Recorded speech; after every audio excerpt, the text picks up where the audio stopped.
안녕하세요. 돈의 흐름을 기록하는 채널 머니로그입니다. 오늘은 왜 많은 사람들이 1억을 하나의 기준점처럼 말하는지 그 이유를 이야기해 보려 합니다.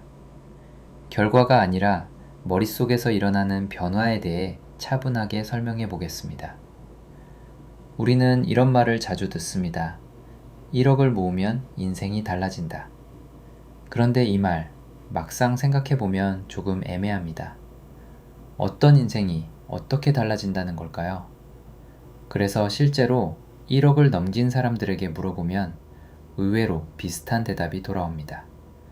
소비가 늘었다는 이야기도 아니고 삶이 갑자기 편해졌다는 말도 아닙니다. 대신 이런 표현을 합니다. 결정을 할 때 예전보다 덜 불안해요. 뭘 하든 한 번은 더 생각하게 돼요. 괜히 급해지지 않아요. 이건 돈의 크기보다 생각하는 방식이 바뀌었다는 신호입니다. 먼저 돈이 거의 없을 때의 상태를 떠올려 보겠습니다. 종잣돈이 없거나 생활비에 늘 신경 써야 할 때는 선택 하나를 할 때도 두 가지를 동시에 고민하게 됩니다. 이 선택이 맞을까? 그리고 만약 틀리면 감당할 수 있을까? 여기서 문제는 두 번째 질문입니다. 감당하기 어렵다고 느끼는 순간 판단은 급해집니다. 그래서 이런 생각들이 따라옵니다.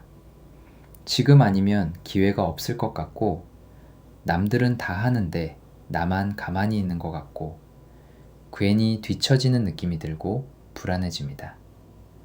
이 상태에서는 선택의 기준이 분명하지 않습니다. 좋고 나쁨의 문제가 아니라 덜 불안한 쪽으로 선택하게 됩니다. 1억을 넘긴 사람들이 말하는 변화는 바로 이 지점에서 시작됩니다. 불안이 완전히 사라지는 건 아닙니다. 하지만 불안의 크기가 달라집니다. 이전에는 하나의 선택이 생활 전체를 흔들 수 있었다면 이후에는 이 선택 하나 때문에 삶이 무너지지는 않겠구나 라는 감각이 생깁니다. 이 감각이 중요합니다. 이때부터 결정을 대하는 태도가 달라지기 때문입니다. 사람들 머릿속에 자연스럽게 하나의 선이 생깁니다. 여기까지는 괜찮다. 이 선을 넘으면 위험하다. 이 선은 통장의 숫자로 정확히 적혀 있지는 않습니다. 하지만 분명히 느껴집니다. 그래서 선택을 할 때 이런 질문이 자동으로 떠오릅니다. 이 선택은 내 삶의 안전선을 건드리는 선택일까? 이 질문을 할 수 있다는 것 자체가 이미 이전과는 다른 상태입니다. 이 변화는 결정을 더 빠르게 만들지 않습니다. 오히려 결정이 느려지는 경우가 많습니다. 급할 필요가 없어졌기 때문입니다. 지금 하지 않아도 괜찮고 한 번 더 생각해도 되고 굳이 남의 속도에 맞출 이유도 없습니다. 이 느려짐은 우유부단함이 아닙니다. 판단에 여유가 생긴 상태입니다. 이 시점부터 돈의 역할도 달라집니다.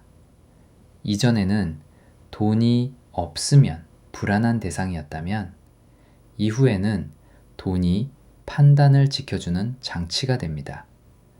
그래서 같은 이야기라도 다르게 들립니다.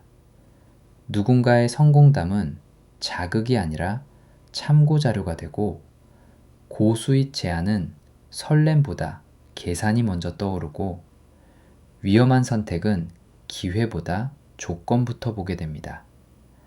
그래서 1억을 넘긴 사람들이 말하는 첫 변화는 마음이 편해졌다는 말이 아니라 결정이 덜 흔들린다는 말입니다. 많은 사람들이 1억의 의미를 여유라고 말합니다. 하지만 실제로는 여유보다 거리라는 표현이 더 가깝습니다. 생활비와 선택 사이의 거리, 타인의 말과 내 판단 사이의 거리, 감정과 결정 사이의 거리. 이 거리가 생기면 삶이 갑자기 달라지지는 않습니다. 대신 삶을 대하는 태도가 달라집니다. 여기까지 들으면서 이런 생각이 들 수도 있습니다. 그래도 결국 1억이 있어야 가능한 이야기 아닌가? 반은 맞고 반은 아닙니다. 이 변화는 그 이전에도 시작됩니다. 생활비 몇 개월치가 생겼을 때, 비상금이 쓰면 안 되는 돈처럼 느껴졌을 때, 돈을 쓰기 전에 한 번 더 생각하게 되었을 때, 이 순간에도 작은 기준선은 만들어집니다.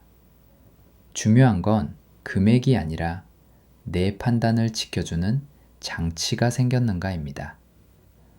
그럼에도 불구하고 많은 사람들이 1억을 목표로 삼는 이유는 분명합니다. 그 정도 금액이 되었을 때 이 기준선이 가장 선명해지기 때문입니다. 작은 돈으로도 변화는 시작되지만 1억은 생활 전반에 실제로 영향을 미치는 첫 번째 금액에 가깝습니다. 그래서 그 이후부터는 돈을 더 벌 것인가 보다 돈을 어떤 기준으로 다룰 것인가가 더 중요해집니다.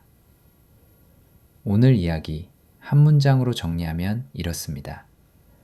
1억의 진짜 변화는 통장 잔고가 아니라 판단이 흔들리지 않는 상태에서 시작됩니다. 오늘 내용이 압박으로 남기보다 이해로 남았으면 합니다.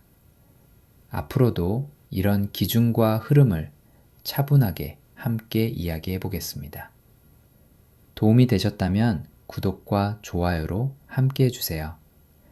다음 기록에서도 머니로그는 같은 속도로 동행하겠습니다. 끝까지 들어주셔서 감사합니다.